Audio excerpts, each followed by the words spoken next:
Magandang araw mga kaibigan. Here I am at Luneta Park sa Quirino Grandstand. Nagporsige akong pumunta rito kasi gusto ko ma-witness kung paano pumila sa paghalik kay mahal na poong Nazareno, mahal na poong Jesus Nazareno. So ito na nga mga kaibigan, nagtiyaga akong pumila pero priority lane ako dahil senior citizen na. Napabilis yung aking pagpila. Hindi ako pumila doon sa regular. Kasi pagka regular, mahaba-haba po yung pila mga kaibigan. Kaya ako dahil senior citizen na, nasa priority lane tayo. Mga PWD, senior citizen.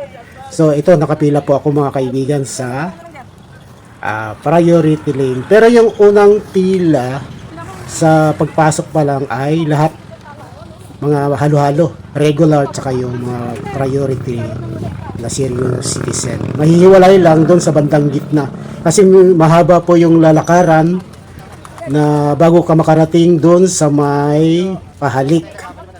So ayan po mga kaibigan yung nilalakaran ko. Nandito na po yung mga tao. Ayun, napakarami pong mga security, mga pulis nakapaligid sa Luneta Quirino Grandstand. Ayan po, nag-ipon-ipon na po yung mga tao po dito. Ito na po yung napakahabang pila.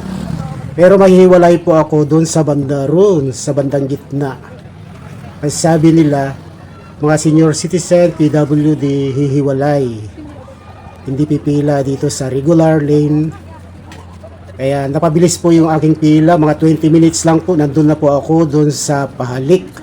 So ito na nga po mga kaibigan, nahiwalay na po ako dito. Na po ako dumadaan sa priority lane sa mga senior citizen. Yung nakikita natin dyan sa kabila, yan po yung mga regular na pumipila.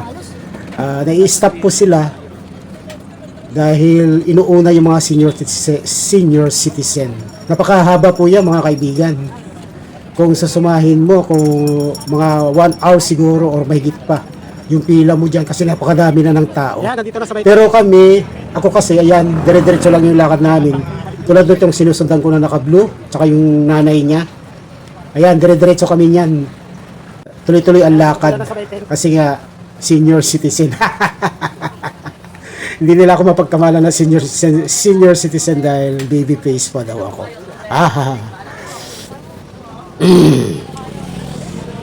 So, ang saya-saya kaibigan, lagi ako naka-smile yan. Ewan ko ba, bakit ako tawa ng tawa dyan?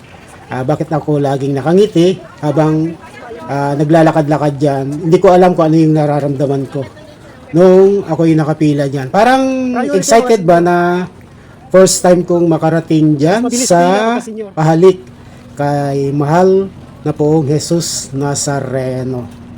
So ang saya lang. So ayan na po, malapit na ako mga kaibigan. Paakyat na po ito sa Quirino Grandstand. Ayan na po, natatanaw na po yung Quirino Grandstand. Ayun po yung paligid mga kaibigan. Maambon-ambon po yan mga kaibigan kahapon. Mga 3 o'clock ng hapon ako pumunta dyan. So ayan, maambon-ambon pa kayo yung mga ibang pumunta dito ay may dalang payong. Pero sabi nila bawal daw ang payong. Pero yung iba may dalang payong.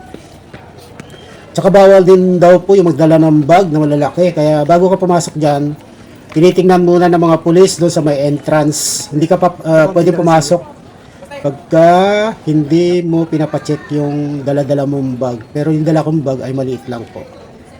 So ayan na po, nakapila na po ako dito mga kaibigan sa pahalik. Yung part dito sa baba, kami dito yung priority lane, yun nandun sa taas. Yan po yung mga regular na pila. So ayan po, may mga bata pa na pumunta dito. So ayan na po yung stage ng Quirino Grandstand dahil magkakaroon daw po ng program mamayang gabi yata o bukas. Yan, smile pa rin si Lolo dyan. Para ang saya-saya ng feeling. May nakasunod sa akin na mag-ina sa likod ko, may batang dala-dala. Yung iba talaga naka-uniform pa, oh. Marami kasi nabibili mga t-shirt sa labas, 350. Kung gusto mo po ng mga souvenirs, may mga panyo, may ano ba yun, tinatawag ba? Parang bandana. Tapos mga t-shirt, ayan po. Yung iba bumili pero ako hindi na. So ayan lang po. Mabilis lang po yung pagpunas dyan sa kay mahal na pong Jesus Nazareno. Pabilisan lang po. Dito pwedeng magtagal po dyan mga kaibigan. So ayan, nakuhanan ko ng video yung aking pagpunas.